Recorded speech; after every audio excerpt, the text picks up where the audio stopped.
그런 묘비가 수도 없이 많아요. 이해가 되시겠어요? 지금으로부터 130년 전에 우리 한반도 조선에 온 선교사님들은 그야말로 생명을 걸었습니다. 그래서 그분들은 살아서 선교를 했지만 그 자녀들이 그 열악한 조선의 환경에 와서 태어나자마자 죽은 어린아이들이 수없이 많습니다.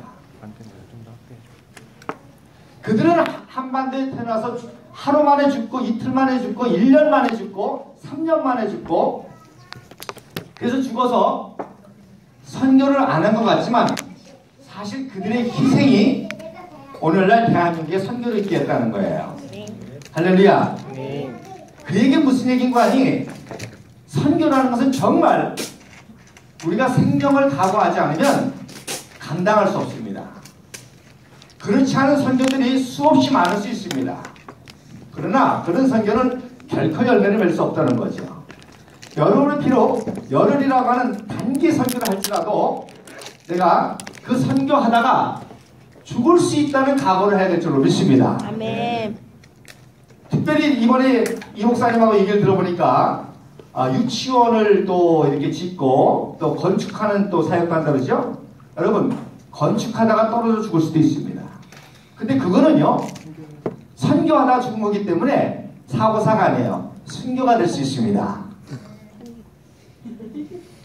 정말 웃을 일이 아닙니다. 자기 집 짓다 죽으면은 뭐 죽은 거지. 이게 사고사죠. 또 일하다가 죽으면 숨지길 수 있습니다. 근데 여러분은 주님의 이름으로 인도 나갈랜드라는 주에 가서 선교의 한 프로젝트로 선교하다가 사고를 당하지만 그거는 순교입니다. 할렐루야. 네. 캄보디아에서 선교하던 선교사님이 있었습니다. 캄보디아에도 그 내란으로 인해서 굉장히 어려웠고 그러면 제일 먼저 다치는 게 외국인이고 선교사입니다. 그래서 많은 선교사들이 본국에서 호출했습니다. 위험하니까 빨리 들어오라. 근데 한 선교사 가정이 아니다. 위험해도 내가 이 선교를 지켜야 되고 위험하니까 여기서 기도해야 되고 하나님 역사를 보여야 된다. 그래서 끝까지 안 나가고 버틴 선교사가 있었습니다. 그런데 선교사를 보낸 한국교회 후원 입장에서는 물론 그것도 중요하지만 그러다가 죽으면 순교지만 그러나 또 어려울 때 잠시 나왔다가 또 다시 들어가서 또 더 큰 일을 할 수 있잖아요. 또 어떤 의미에서 선교적인 자원인데 그래서 하도 선교지에서 제발 오라고 또 물론 거기서 그렇게 기도하고 그 선교지에서 수고하다가 죽으면 순교지만 그래도 또 더 큰 미래를 보고 일할 수 있으니까 하도 그래가지고요 들어왔어요. 들어왔는데 들어오고 얼마 안 있다가 정변이 다 끝나고 이제 다시 비행기 타고 들어가는데 비행기 타고 들어가다가 베트남에서 항공기 사고로 다 죽었습니다. 아이러니하죠, 그죠? 아이러니하죠. 그래서 선교 본부에서 하도 들어오라고 그래서 들어와서 끝나고 들어가다가 캄보디아에서 죽은 것이 아니라 항공사고로 베트남에서 죽었어요. 참 아이러니죠. 그러니까 뭐 하나님의 역사는 참 신기하지만 만약에 안 가고 캄보디아에서 그 고난의 시기를 지키다가 순교당했으면 얼마나 영광스러워요. 그런데 하도 드러나니까 들어왔다가 끝나고 비행기 타고 들어가다가 사고사로 죽은 거예요. 자, 제가 여러 가지 지금 가능성을 이렇게 얘기하면서 중요한 것은 뭔고 하니 여러분 비록 열흘이라도 단기 선교라도 정말 주님의 이름으로 하는 선교는 생명을 걸어야 된다는 거예요. 생명을 바칠 수 있는 각오를 가지고 가야 그래야 열매가 있다는 겁니다. 그리고요 지금 선교지라는 것이 사실 편안한 것이 없습니다. 다 어려워요. 그래서 우리 선교사들이 모여서 이제 선교 발표하잖아요. 다 자기네 선교지가 딴 것이래요. 아프리카 선교사는 자기네가 딴 것이라고, 저 중앙아시아 선교사는 자기네가 딴 것이라고 그러고, 중국 선교사는 자기가 어렵다고 그러고, 러시아 선교사, 인도네시아 선교사, 인도 선교사, 인도도요, 여러분 아시는 것처럼 23개주입니다. 23개주이기 때문에 방갈로에 있는 선교사, 나갈랜드에 있는 선교사, 저기 파키스탄 국경지에 있는 선교사 다 있습니다. 다 자기가 선교하는 것이 땅끝이래. 다 제일 어렵다는 거예요. 그러니까 정말 선교지는요, 편안한 곳이 없습니다. 어떤 위협이든지 위협이 있고 환란이 있고 고난이 있습니다. 그래서 어떤 선교지든지 또 며칠을 가든지 단기든지 장기든지 뭐든지 생명을 걸고 우리가 해야 되는 그런 각오와 마음이 있어야 하나님이 기뻐하시고 정말 귀한 하나님의 열매가 맺혀지게 될 줄로 믿습니다. 아멘. 그래서 제가 맡은 부분이 선교의 이해와 선교란 무엇인가, 그리고 또 선교의 자세, 뭐 이런 그 원론적인 얘기입니다. 근데 원론적인 얘기를 이해하기 위해서 제일 좋은 게 모델입니다. 모델. 어떤 모델을 가지고 이해하면 쉽습니다. 그래서 어떤 선교가 가장 모델적인 선교인가, 어떤 선교사가 가장 정말 선교사의 모델인가. 그래서 모델을 보고 배울 때 나도 저렇게 하면 되겠다. 그게 가장 쉬운 방법입니다. 그렇죠?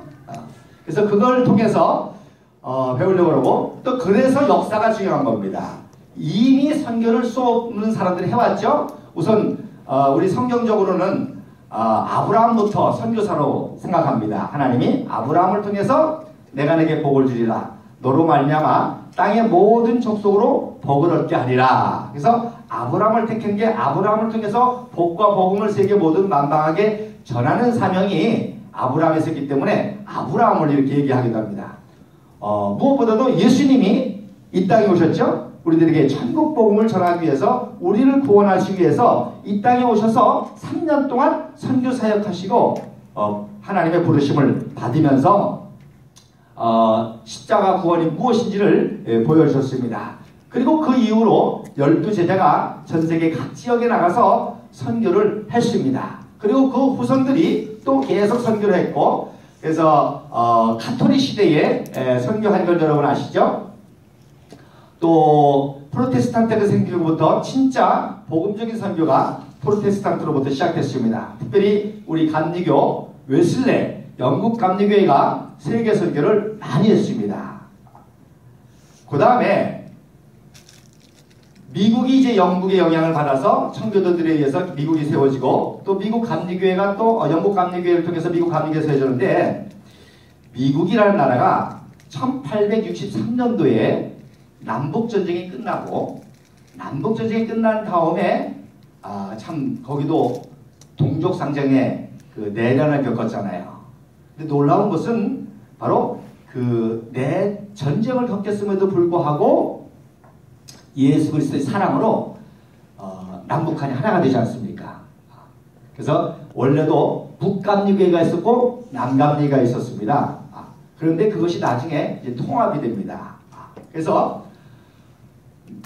남북전쟁이 끝나고 노예 해방을 하고 하는 이런 놀라운 역사적이고 복음적인 사건, 노예를 해방하고 싸웠던 두 민족이 하나가 되고 하면서 미국이 폭발적으로 성장하면서 1870년대부터 미국에서 전 세계의 선교사들을 만나게 됩니다. 그래서 미국이 지금도 선교일이죠. 약 5만 명의 선교사들이 전 세계에 나가 있습니다.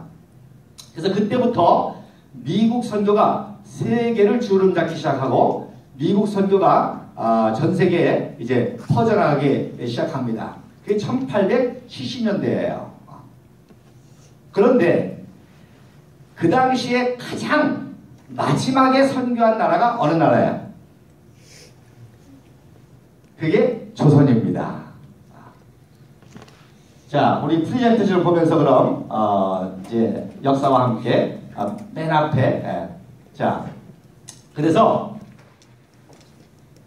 가장 모범적인 선교 모델이 어디냐? 한마디로 말해서 인류 역사상 가장 모범적인 선교 모델이 조선 선교입니다. 할렐루야. 네. 그래서 우리나라의 선교사들이 어떻게 선교했는지, 우리나라의 선교사들이 어떤 선교사든지 알게 될 때 여러분이 인도 선교도 잘할 수 있고요. 그 어느 나라 선교도 잘할 수 있고, 또 그런 선교사의 태도와 마음과 자세를 가지고 단기 선교든 장기 선교든 나갈 때에 바로 놀라운 열매를 맺게 될 줄로 믿습니다. 아멘. 자, 오늘도 감리교 그 천안 100주년이라고 아까 동영상을 잠깐 봤는데 맥클레이 선교사님 얘기가 나오죠. 맥클레이 선교사는 원래 일본 선교사였습니다. 근데 가오초 박사님이 맥클레이 보고 조선에 들어가서 한번 선교할 수 있는지 타진해보라고 보낸 게 맥클레이입니다. 그래서 이 가오초라는 박사님이 제일 먼저 조선 선교를 시작한 분인데, 이 가오초 박사님은 이미 인도 선교를 한 분입니다.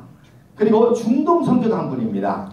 그래서 이집트 그 필라미드도 가서 세계 여행을 하고 하신 분입니다. 그러니까 중동 선교도 이미 했고요. 인도에도 선교를 해서 인도에 수많은 학교를 세웠습니다. 그 다음에 중국 선교도 이분이 했습니다. 그래서 중서서원이라고 하는 영어 학교를 세워가지고 이미 중국 선교를 했고, 그래서 천안제일감리교회의 그 뿌리가 된 윤치호 박사도 원래 중국 유학 갔다가 중서서원에서 영어를 배우고 거기서 기독교를 접하고 밴더빌트와 에모리 대학으로 유학을 간 거예요. 그때는 한국에 선교 안 됐을 때니까. 그 중국 가서 중서서원에서 영어를 배우고 그리고 미국 유학하고 그랬던 것이요. 그리고 일본 선교도 이미 했습니다. 그래서 말씀드린 대로 맥클레이 선교사는 가오초 선교사님의 선배입니다. 근데 어쨌든 맥클레이 선교사가 일본 선교사를 쫙 해가지고 일본의 유명한 간사이 가쿠 대학, 관서대학이라는 걸 세웁니다. 여러분 연세대학교 아시죠? 연세대학교의 모토가 뭐예요? 진리를 알지니 진리가 너희를 자유케 하리라. 진리와 정의와 자유입니다. 그거를 누가 만들었냐면 박대선 총장님이, 감리교 박대선 총장님이 그 연세대 모토를 만들었는데, 박대선 박사님이 일본의 관서대학교를 유학했거든요. 그 관서대학교 모토가 진리가 너희를 자유케 하리니 라는 요한복음 8장 32절입니다. 그래서 거기서 배운 거를 가지고 와서 연세대학교를 그대로 세운 거예요. 그러니까 일본 선교를 이미 다 했습니다. 그러는데 자, 이미 조선이라는 나라는 알지도 못하고 이미 그 선교를 중동 선교, 일본 선교, 중국 선교, 일본 선교 다 했는데, 여러분 지금 중동이 어때요? 더 난리잖아요. IS에 뭐 중동 뭐 어렵잖아요 지금. 아직도 중동 지금 피바람이 불고 있습니다. 자, 인도 어때요? 인도. 아유, 인도 진짜 답답해요. 저 1996년도 갔다 왔는데, 그래서 나중에 설명하겠지만 저는 마지막 면적 정쟁은 이슬람이 아닙니다. 인도입니다. 인도는 지금도 카스트 제도라고 하는 그런 제도 속에서 그야말로 인도 숲은 수렁과 같습니다. 수렁과 늪 속에서 헤매는 거예요. 인도 속이 참 어렵습니다. 자, 그 다음에 중국 어때요 지금? 여러분 지금 중국이 용의 나라 같아요? 양의 나라 같아요? 지금 중국이 용의 나라 같아요? 양의 나라 같아요? 네? 용 아직도 용의 나라예요. 중국 선교사들하고 저하고 같이 기도하는 제목이 이겁니다. 하나님, 중국 용의 나라입니다. 하나님, 이게 복음으로 말미암아 양의 나라가 되게 하옵소서. 중국이 양의 나라가 되지 않으면 중국이 위험합니다. 내부적으로 위험하고 동북아시아에 위험합니다. 자, 일본 어때? 일본 그렇게 선교를 했는데 결국 선교한 미국 뒤통수 였잖아요. 태평양전이 일으켰잖아요. 진주만 일으켰잖아요. 그러니까 이미 그렇게 선교사들이 중동 선교, 인도 선교, 중국 선교, 일본 선교 했는데 지금 아직도 선교지잖아요. 그죠? 근데 1883년 고종 황제가 야, 우리도 이제 좀 개방 좀 해보자. 그러면 가장 선진국으로 지금 떠오르는 미국을 좀 방문해와라. 그래가지고 민영익 대감하고 보빙사 견미사절단이라고 합니다. 그 보빙사 견미사절단, 자 내려주세요. 프레젠테이션 하나 내려주세요. 우리 비슷한? 그래서 이게 오른쪽에 있는 분이 가오처 박사님입니다. 이분 어마어마한 분이에요. 가오처 박사님이고, 그리고 1883년도 7월 달에 이제 견미사절단이 처음으로 저렇게 한복을 입고 이제 샌프란시스코에 배에 내려서 기차를 타고 워싱턴까지 쭉 방문합니다. 그런데 이 가오처 박사님은 워싱턴 옆에 볼티모어라는 데 거기서 이제 계셨는데, 한국 사람이 별명이 뭐죠? 무슨 옷을 입길 좋아하죠? 백. 하얀 옷을 입기 좋아하는 백이민족입니다. 요거는 이제 가기 전에 기념 촬영한 거라 이렇게 관복도 있고 또 그랬습니다. 그리고 이미 중국 영어를 할 줄 아는 사람이 많지 않으니까 중국 사람이 이제 통역관으로 이렇게 해서 중국 사람도 이제 꼈습니다. 그래서 기차를 타고 보빙사절단이 쫙 가는데, 외국 사람이 보빙사가 탄 열차 하나만 들어오면 다 도망가는 거예요. 왜 도망갈까요? 냄새 때문에. 들으셨는지 아시는지? 아유, 얼마나 구린내가 나는지. 그 냄새, 거기다 마늘 냄새, 김치 냄새, 짬뽕 돼가지고요. 냄새 때문에 사람들이 다 도망가는 겁니다. 근데 사실 제가 국민학교 때만 해도요, 그랬어요. 제가 국민학교 때만 해도 화장실에 휴지가 없어가지고 새끼줄 있죠. 새끼줄로 이렇게 닦았습니다. 그리고 걸어놓고 말리면 툭툭 털어서 이렇게 했고, 그러니까 이제 엄마 거, 누나 거, 아빠 거, 자기 게 다 했어요. 그러다가 호박잎을 했습니다. 그죠? 호박잎으로 했어요. 그 다음에 신문지가 나와가지고 신문지로 하니까 엉덩이가 시커멓게 됐어요. 그래가지고 제 동생 별명이 찌뽕이야. 찌린내 뽕뽕 난다고. 하도 구린내가 나니까. 무슨 일 아니야. 그게 60년대 얘기예요. 그런데 120년 전에 말할 것도 없죠. 그래서 다 도망가는데 가오처 박사가 딱 탔는데 그 구린내가 예수 그리스도의 향기를 나는 거예요. 처음 보는 민족이거든. 냄새는 나는데 신기한 건 옷이 무슨 옷을 입었다고? 백이 민족을 입은 거예요. 흰옷 입은 건 깜짝 놀란 거예요.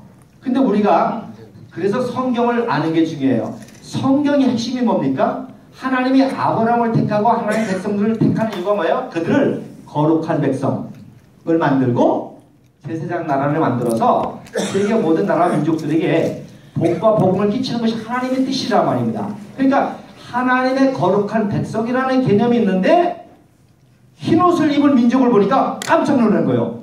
뭐 저런 민족이 다 있냐? 어떻게 저렇게 하얀 옷을 입고 다니는 민족이 있느냐?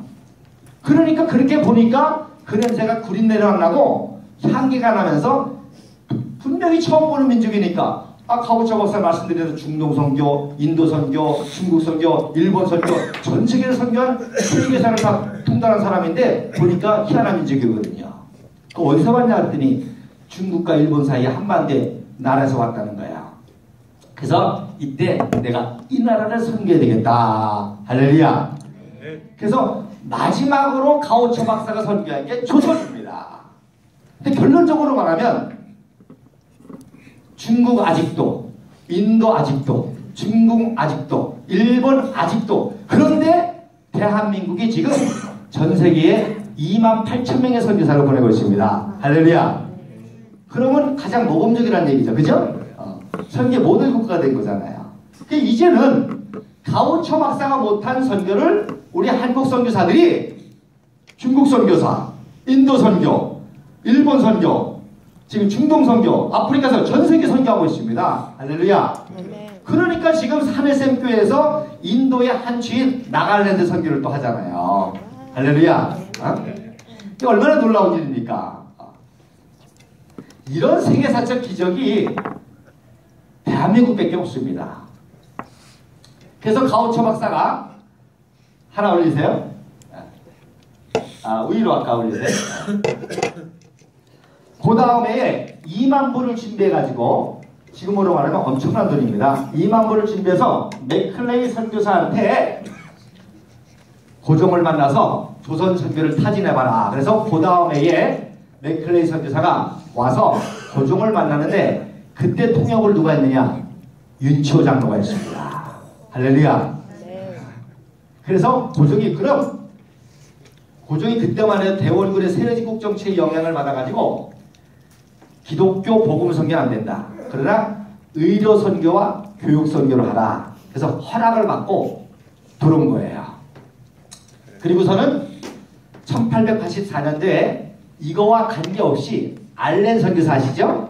알렌 선교사가 의료 선교사로 원래는 외국인을 담당하는 외국인 의사로 들어온 거예요. 한국에 선교사로 든 게 아니라 못 들어오게 하니까. 그래서 한국 내에 있는 외국인을 돌보는 그 의료 선교사로 들어온 거예요. 그러나 그 마음에는 한국을 선교하려고 들어온 거죠. 그 들어왔는데 12월 달에 뭐가 일어나요? 갑신정변이 일어나지 않습니까? 그래서 갑신정변이 일어나가지고 그때 민영환 대감이 칼을 맞고 자상을 입어가지고 다 죽을 뻔했는데 알렌이 살리지 않습니까? 그 알렌이 살리니까 놀란 거예요. 그래서 광해원을 세우고 제중원을 세우고, 야, 이 진짜 서양의 이런 게 필요하구나. 그래서 1885년도에 그러면 의료와 교육에 한해서 정식으로 선교사를 보내도 된다. 허락이 내려가지고 가우초 박사가 그럼 조선에 누구를 보낼 것이냐? 가우초 박사가 조선에 누굴 보낼 것이냐 하다 누굴 보냈을까요? 네? 아펜젤러를 보낸 겁니다. 할렐루야. 그러면 한마디로 말해서 가우초 박사는 마지막 선교의 사명을 조선에다 걸은 거예요. 그러니까 그 얘기 무슨 얘기인가 하니 제일로 최고의 엘리트를 선발해서 조선에 보낸 거죠. 그래서 조선에 온 선교사들은 당대 미국의 최고 엘리트들입니다. 그래서 간디교의 아펜젤라도 원래는 인도에 가려고 했어요. 인도에. 조선의 나라 모르니까. 근데 가우초 박사가 아니야. 조선의 나라 새로 생겼는데, 새로 이제 선교지로 생겼는데 너 거기 가야 돼. 그래가지고 하루아침에 바꾼 거예요. 아펜젤라가. 그리고 장로교에서는 언더우드. 그 이후로 오는 선교사들은 다 미국의 최고 엘리트 선교사들입니다. 그래서 왜 역사상 그렇게 수없는 많은 선교사가 이미 됐고 제일 꼬라미로 한 조선이 오히려 역전을 해가지고 대한민국이 이제 세계 선교사를 보내는 그런 놀라운 반전이 일어나느냐? 한마디로 말해서 최고의 선교사들이 왔기 때문입니다. 그래서 이 학자들이 뭐라고 얘기하는 거 아니? 한국에 온 선교사들은 미국의 대통령을 해도 될 사람들이라는 거예요. 그 정도로 탁월한 사람들이 와서 씨를 뿌리니까 이런 탁월한 역사가 일어났던 거죠. 그래서 아펜젤러 선교사가 들어왔습니다. 넘겨주세요. 그래서 오른쪽에 있는 분이 맥클레이 선교사님이고 왼쪽에 있는 분이 바로 아펜젤러 선교사님입니다. 자, 여기서 우리가 선교의 목적과 비전을 분명히 가져야 되는데 미국 선교사들은 단순히 선교사들을 한국에 보내서 예수 그리스도의 복음, 천국 복음만 전한다고 하는 사명을 갖지 않았습니다. 무슨 얘기냐? 자, 여러분 역사상 처음으로 자유민주주의 기독교 국가 미국이 세워졌죠. 역사상 처음 세워진 겁니다. 그래서 보통은 왕이 세습을 해서 이렇게 왕이 되는데 영국 식민지였다가 미국이 독립을 하면서 이 청교도 엘리트들이 어떻게 하면 하나님을 경외하고 하나님 말씀대로 살아가는 그런 새로운 나라를 세울까. 그래서 성경을 통해서 만든 헌법이 미국 헌법이고 거기에 따라서 세워진 나라가 미국입니다.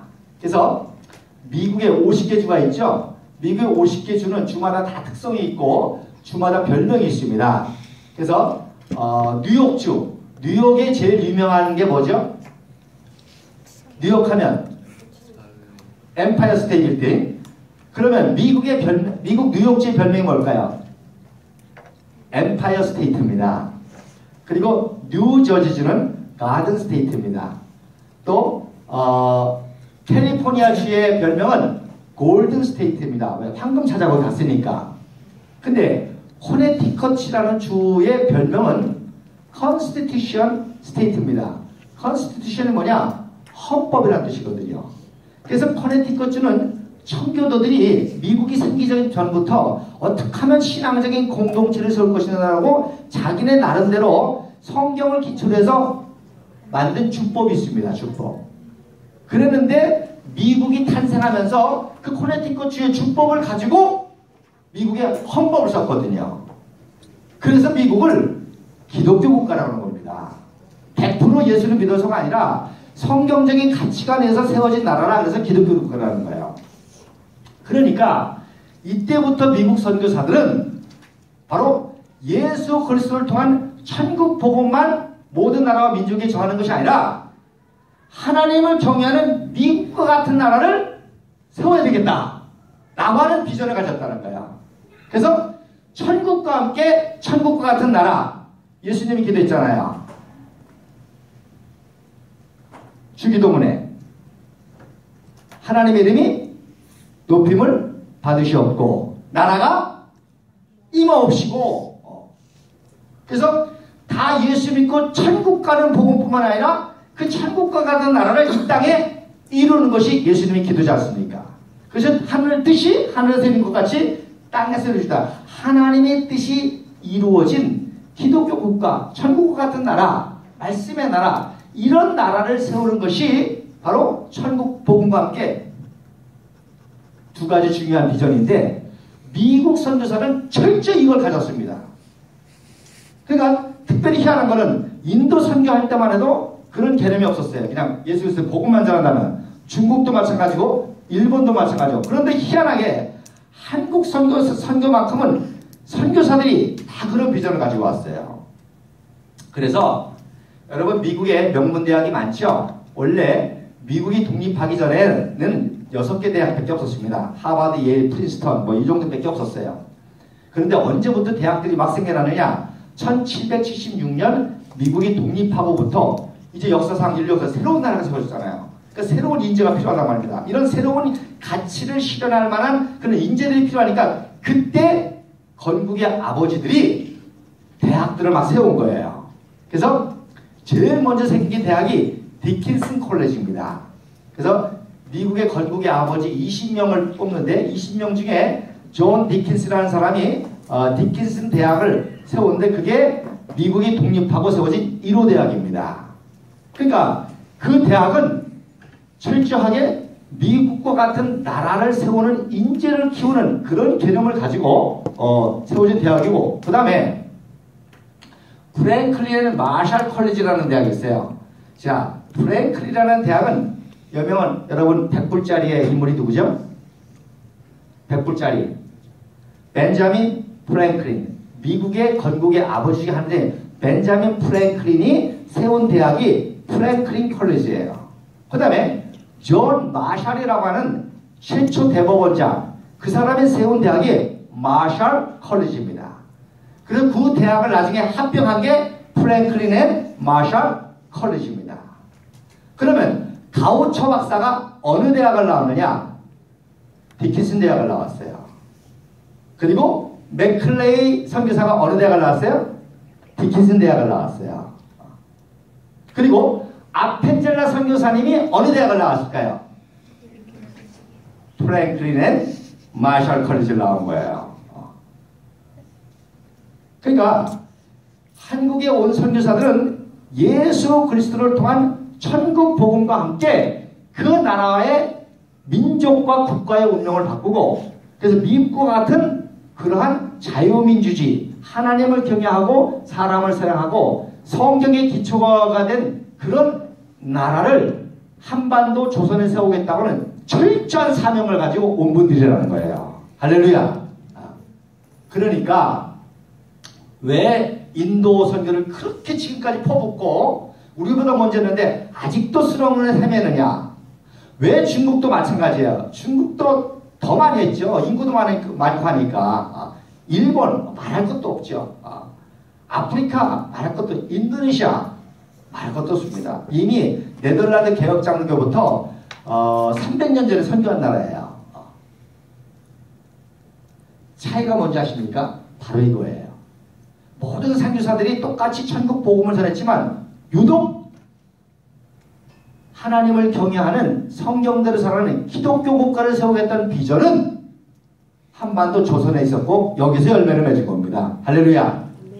다른 말로 말하면 다른 모든 선교지들은 그 비전이 약하니까 아직도 헤매고 있고 이제 대한민국이 선교하고 있습니다. 할렐루야. 그러니까 여러분도 단기 선교사로 갈 때 두 가지 개념을 철저히 가져야 돼요. 그래서 그 민족에게 예수 그리스도의 복음과 함께 천국 가는 그 믿음과 함께 살아가는 새 생명과 함께 나갈랜드에 대한민국과 같은 나라를 세워야 될 줄로 믿습니다. 그 비전이 있어야 돼요. 더 크게는 인도, 나갈랜드를 통해서 인도도 궁극적으로는 우리 대한민국과 같은 기독교 자유주의 민주주의 국가를 세워야 된다는 비전이 있어야 된다. 자, 내리세요. 자, 그래서 아펜젤러 선교사 말씀드렸죠? 정말 미국의 대통령을 해도 될 만한 그런 최고의 엘리트 선교였습니다. 그래서 탁월한 실력이 있었고 또 미국과 같은 기독교 국가를 건국하겠다고 하는 그러한 선명한 비전이 있었고 그리고 무엇보다도 청렴결백하고 희생과 헌신의 정신이었습니다. 그래서 제가 아펜젤러 선교사님 책을 읽다가 감동을 받은 게 있습니다. 아펜젤러 선교사님은 배제학당 세웠잖아요. 배제학당 얼마나 의리리에 석조 건물 그 당시에 120년 전에 대단하죠. 근데 아펜젤러 선교사님 아버지에게 쓴 편지가 있는데 뭐라고 썼느냐면 아버지 너무너무 힘들어요. 생활이 너무너무 힘들어요. 200불만 도와주세요. 여러분 미국의 문화 여러분 아시는 것처럼 일단 자녀가 졸업해서 대학만 가면 다 자기가 이렇게 벌어서 사는 아버지에게 유산을 받는다든지 뭘 타는 그런 문화가 아닙니다. 옛날엔 더했어요. 청교도 문화가. 근데 아펜젤러 선교사님이 얼마나 힘들면 아버지에게 200불만 도와달랍니다. 생활비.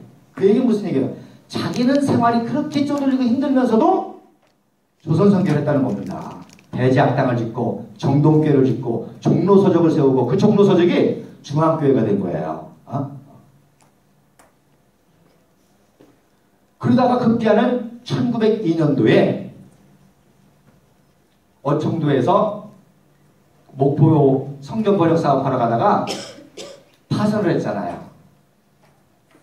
파선을 해서 수영을 잘하는 사람입니다. 얼마든지 살아남을 수 있는데 같이 갔던 이화학당의 학생 하나가 물에 빠져서 하니까 살리려고 하다가 순교하신 거예요. 1902년도에. 그래서 참 너무너무나 참 아쉽죠. 유체 미래 선교사가. 어쨌든 그러나 선교사들 사이에서 이 아펜젤라의 정말 이 십자가 정신은 놀랍습니다. 자, 그래서 한번 봅시다. 밑에 내려보세요. 자, 한 번 더 내려보세요. 이게 아펜젤라 선교사님의 프랭클린 마샬 대학교 성적표입니다. 맨 위에가 아펜젤라예요. A, B, C, D니까 A니까 알파벳 A부터 시작하죠. 그래서 아펜젤라 평균 밑점이에요. 83점. B- 정도 되죠. 77점. 그래서 여러분 뭐든지 정확하게 알고 보는 게 중요합니다. 이거를 보고 어떤 선교사 아유 아펜젤라 선교사님 공부 못했네요. B-네요. 그래. B-네요. 아펜젤라 선교사님 똑똑하다 그래서 F+ 줄 알았더니 B-네요. 그래요. 자, 첫 번째 우선 봅시다. 83, 77, 79, 84 보니까 상대평가로 높죠. 그죠? 이 프랭클린 마샬 대학은 공부를 빡세게 시키기로 유명한 대학입니다. 그걸 리골로스 컬리지라고 그래요. 그래서 하버드 예일보다도 빡세게 시키는 공부대학으로 5위권 대학입니다. 그래서 성적을 무지무지 짜게 줘요. 그래서 프랭클린 마샬에서 83점이면 하버드 F입니다. 재밌죠? 예. 그러니까 우리가 뭐든지 정확하게 보는 자세가 필요합니다. 대충 어설프게 보면 이렇게 오해를 하게 되는 거예요. 뭐 하나 더 넘겨보세요. 요거 주니어 클래스 때예요. 맨 위에 아펜젤라. 성적이 다 91점. 저거는 뭐 거의 만점에 가까운 거야. 프랭클린 마샬에서 이거 받았다. 그러면 거의 천재적인 수준인 거죠. 자, 그 다음에 올려보세요. 답한데 이제 다시 올려보세요. 1885년 4월 5일날 아펜젤 설교사가 처음으로 우리 한반도 땅에 와서 발을 디디면서 한 기도가 이 기도입니다.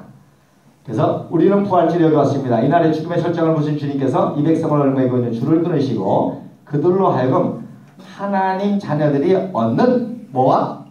빛과 자유를 누리게 하옵소서. 근데 이 기도가 무시무시합니다. 빛과 자유. 지금 대한민국을 상징하는 두 가지 핵심이 뭐예요? 빛과 자유입니다. 전 세계에서 전기불이 제일 밝은 나라가 어디 나라예요? 전 세계에서 전기불이 제일 밝은 나라가 한국이요. 대한민국입니다. 여러분 테스트 해보세요. 인도 가가지고요 핸드폰 충전해보세요. 되게 오래 걸려요. 한국 무시 빨라요. 뭐예요? 전기의 질이 달라요.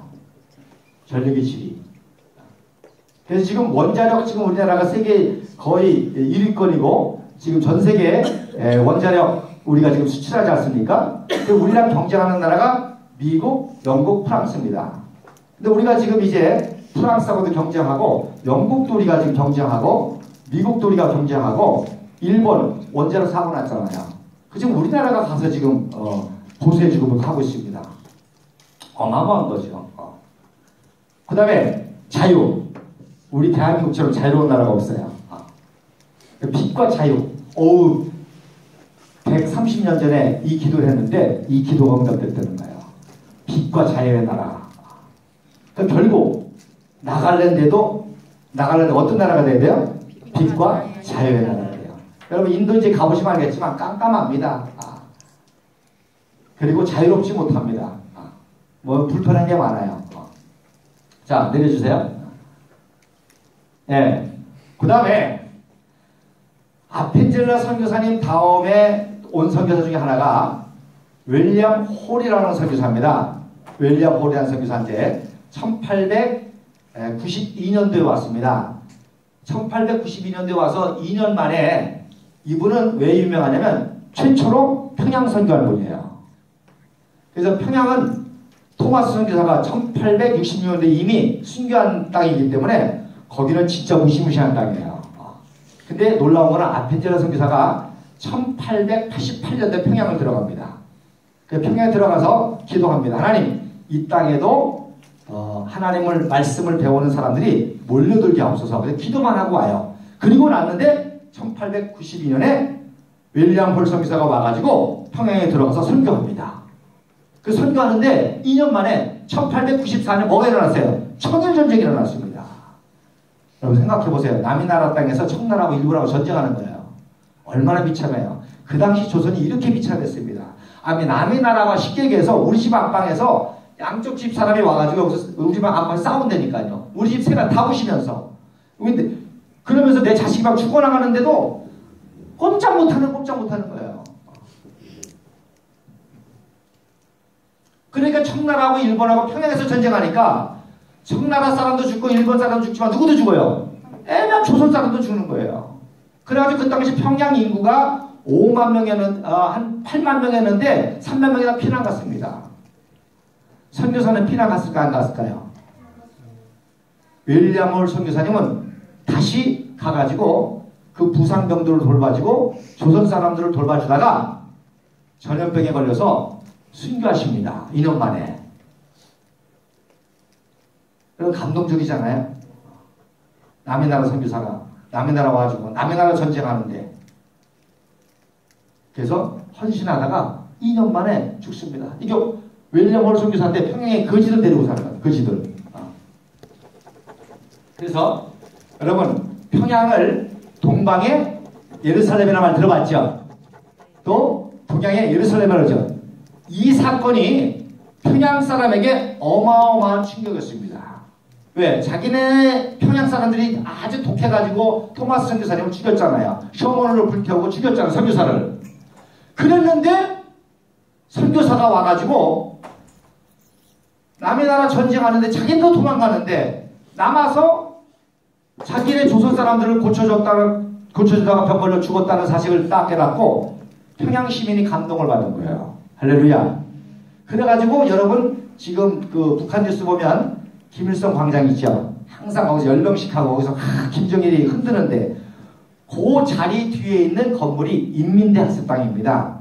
그 인민대 학습당이 남사년 감리교회 자리입니다. 그 자리가 윌리엄 홀 선교사님이 최초로 세운 교회 자리입니다. 그게 남산지 언덕이에요. 대동강목 앞에.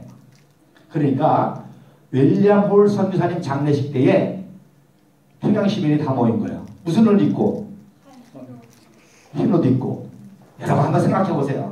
그 평양 김일성 광장에 김정은이 있는 모인데 평양 시민이 흰 옷을 입고 탁 모여가지고 윌리엄 홀 선교사님 장례식 치는 구강경 한번 상상해 보세요. 그때부터 동양의 예루살렘이 된 거예요. 할렐루야. 그리고 그 남산의 교회가 동방의 예루살렘 교회가 된 거예요. 그리고서는 평양이 급속한 영적 붐이 일어나는 거죠. 자, 이게 태극기가 휘날릴 때니까 1910년 이전도입니다. 1910년대 무슨 일이 일어났죠? 1910년에 무슨 일이 일어났어요? 한일합방. 일본에 완전히 조선 식민지가 들어가서 조선이라는 나라가 없어지는 겁니다. 그럼 태극기 들으면 안 돼요. 들으면 돼야 안 돼요. 태극기 들으면 팔 잘립니다. 애국가 부르면 돼야 안 돼요. 입 찢어집니다. 무궁화꽃 심으면 어떻게 해요? 감옥 들어갑니다. 그러니까 태극기 휘날리는 거 보니까 1910년 이전도에 남산의교회입니다. 이게 남산의교회.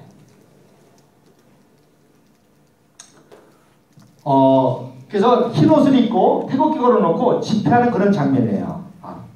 그러니까 제가 그 장례식 사진을 구할 수가 없죠, 당연히. 그래서 이거 하나 이제 구해본 겁니다, 그래도. 그러니까 1894년도 청일전 끝나고 남산지 언덕에서 흰 옷을 입은 무리들이 찬송가 부르는 거 상상해 보세요. 얼마나 아름답겠어요. 그래서 평양이 예루살렘이라는 하는 별명이 들은 게 윌리엄 홀 선교사의 저런 희생이 있었기 때문에, 십자가 희생이 있었기 때문에, 그분이 죽음을 두려워했다면 이런 역사가 일어나는 거죠. 이걸 배워야 된다는 거예요. 할렐루야. 감사하게 우리 한국의 선교사님들이 지금 전 세계에서 많이 활동하고 열매 맺는 게 저런 그 스피릿을 가지고 나가기 때문에 그렇습니다. 이제 우리 하늘쌤 성도들도 이런 비전을 갈 때 분명히 나갈랜드와 인도에 새로운 역사가 일어나게 될 줄로 믿습니다. 아멘. 자, 올려보세요. 선교사, 여러분의 선교의 태도와 자세 중에 제일 중요한 게 선교 대상 지역의 사람들과 또 그 사람들의 문화와 모든 것을 존경하고 사랑하는 마음을 가져야 돼요. 물론 여러분 가보냐 정말 거지 같고 참 뭐 어떤 이런 민족이 있나 이렇게 더럽고 정말 치사하고 또 악하고 또 그럴 수 있나 그런 걸 느낄 수 있는 그런 경우들이 많이 있습니다. 그분들도 하나님의 형상대로 지음을 받은 하나님의 자녀들입니다. 그렇기 때문에 그분들이 현재는 우리와 부족한 모습이 있고 또 연약한 모습이 있을지라도 절대 그분들을 무시하거나 그러면 안 돼요. 존경하고 사랑하는 마음을 가져야 될 줄로 믿습니다. 그게 중요해요. 진심으로. 그래서 여러분 유명한 우리 감리교 부흥운동 평양 대부흥운동 하면 떠오르는 게 하디 선교사잖아요. 하디 선교사. 하디 선교사가 이런 부흥을 바로 1903년도 원산에서 일으켰습니다. 원래 하디 선교사는 장로교 출신이었습니다. 근데 감리교 선교사로서 오늘날 그 유명한 평양 부흥운동의 그 뿌리가 되는 게 하디 선교사님인데 하디 선교사님이 의료 선교사였습니다. 얼마나 똑똑하겠어요. 의사에다가. 그러니까 처음에 와가지고 참 이 나라 같지 않은 나라도 아니지 뭐. 일본의 식민지 돼가는 나라. 얼마나 더럽고 또 그런 나라. 하도 선교사님의 그 돈을 훔쳐가니까 한국 그 비서가 한국 사람이 돈께 훔쳐가니까 돈께다가 쥐덫을 놨어요. 쥐덫을. 근데 그것도 모르고 돈 훔쳐서 가다가 초코도 걸린 거예요. 그랬더니 피를 질질 흘리면서 끌고 갔어 이거를. 그러니까 핏자국 쫓아가서 가지고 잡았어. 그 당시 이랬습니다. 그러니 선교사들이 참 와가지고 얼마나 실망스럽고 그랬겠어요. 그러니까 처음에 무시하는 그런 경향이 있었습니다. 그런데 하디가 바로 1904년도 원산에서 부흥 집회를 인도하다가 이걸 깨달은 거예요. 할렐루야. 그래서 1900년도에 중국에 유화단 사건이 있었습니다. 그래서 외국인과 외국인 선교사들을 다 이렇게 막 죽이는, 그래서 중국의 여자 선교사들이 개성으로 피난왔습니다. 특별히 간리교 여자 선교사들이. 그 개성이다 있다가 원산에 또 더 안전하고 거기 이제 해변가도 있고 하니까 거기서 기도회를 한 거예요. 기도회를 하다가 우리 하디 선교사가 참 똑똑하고 유명한데 하디 모셔다가 부흥 집회하자 그랬는데 여기서 하디가 자기가 설교하다가 여기서 깨진 거예요. 조선이라는 민족이 지금은 이렇지만 조선 민족에게도 위대한 점이 있고, 그런데 내가 이 조선인을 너무나 무시하고 하는 것을 회개한다. 그거 회개한 거예요. 그거. 그때부터 부흥운동이 시작한 거예요. 그러니까 윌리엄 홀 선교사, 아까 순교당한 윌리엄 선교사가 1800